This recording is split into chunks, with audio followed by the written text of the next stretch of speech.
बांके से बॉडी को अलग अलग पार्ट्स में काटा और उन पार्ट्स को पॉलीथीन में भर के सर्वेश की मदद से मोटरसाइकिल पे रख के इसने जो कुआं है जहां से बॉडी बरामद हुई वहां पे फेंका। सुना पुलिस का ये बयान, जिससे आप ये तो समझ ही गए होंगे कि ये मामला दिल्ली श्रद्धा हत्याकांड की तरह का ही है, जहां प्रेमी ने ही अपनी प्रेमिका की पहले हत्या कर दी और फिर उसके शव के कई टुकड़े करने के बाद कुएं में फेंक भी दिए थे। लेकिन इस केस का भी पुलिस ने खुलासा कर डाला। दरअसल आजमगढ़ के अहिरोला इलाके के पश्चिम पट्टा गौरी के पूरा गांव में 16 नवंबर को कुएं में युवती का शव मिला था, जिसमें सिर गायब था। हालांकि कुछ दूरी पर बने तालाब से पुलिस ने युवती का सिर भी बरामद कर लिया था।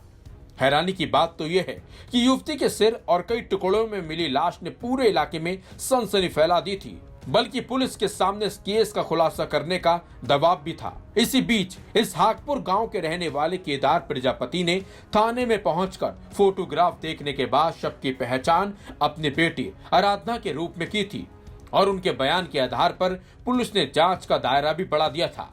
बल्कि पुलिस ने प्रिंस यादव की तलाश भी शुरू कर दी थी। इसी बीच पुलिस ने एनकाउंटर कर आरोपी प्रिंस यादव को गिरफ्तार भी कर लिया। पुलिस की गिरफ्त में आने के बाद आरोपी ने पुलिस को बताया कि उसने कैसे शव को ठिकाने लगाया था। बल्कि पुलिस पूछताछ में यह भी खुलासा हुआ है कि प्रिंस और युवती के 2 साल से प्रेम संबंध थे और प्रिंस नहीं चाहता था कि आराधना की शादी कहीं और हो। अपने मामा के गांव के पास एक खेत में ले जाके गला दबा के उसकी हत्या कर दी। हत्या करने के बाद ये बांके से, क्योंकि इसको ये था कि डेड बॉडी मिलेगी तो कनेक्ट किया जाएगा, बांके से बॉडी को अलग अलग पार्ट्स में काटा और उन पार्ट्स को पॉलीथीन में भर के सर्वेश की मदद से मोटरसाइकिल पे रख के इसने जो कुआं है जहां से बॉडी बरामद हुई वहां पे फेंका। जो डेड बॉडी का सिर था उसको भी इसने अलग काट के अलग कर दिया था, उसको इसने वहीं नज़दीक एक तालाब में फेंक दिया। पुलिस के द्वारा इन सभी घटना स्थलों का निरीक्षण किया गया है, वहाँ से पूरा साक्ष्य संकलन किया गया है। पुलिस की माने तो प्रिंस के परिवार के लोग भी इस अपराध में शामिल थे। बताया भी जा रहा है कि प्रिंस का अपने ही मामा की पत्नी के साथ अवैध संबंध था और वो भी चाहती थी कि आराधना उसके रास्ते से हट जाए। इस मामले में पुलिस ने प्रिंस के परिवार के 8 लोगों को आरोपी भी बनाया है, जो अभी फरार हैं। प्रिंस का अफेयर अपने मामा के लड़के ब्रजेश की पत्नी सुमन के साथ अफेयर था और सुमन, क्योंकि सुमन के साथ इसके शारीरिक संबंध भी थे, तो सुमन चाहती थी कि ये लड़की रास्ते से हट जाए, इसलिए सुमन के द्वारा भी इस घटना में इसका पूरा साथ दिया गया।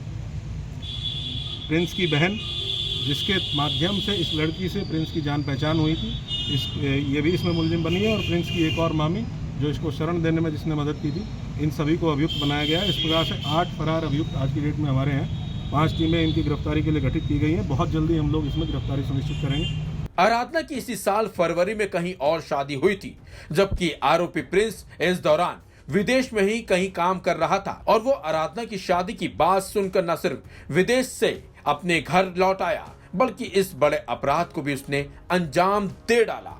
VK news Uttar Pradesh Uttarakhand. VK news Uttar Pradesh Uttarakhand, सच का सारथी।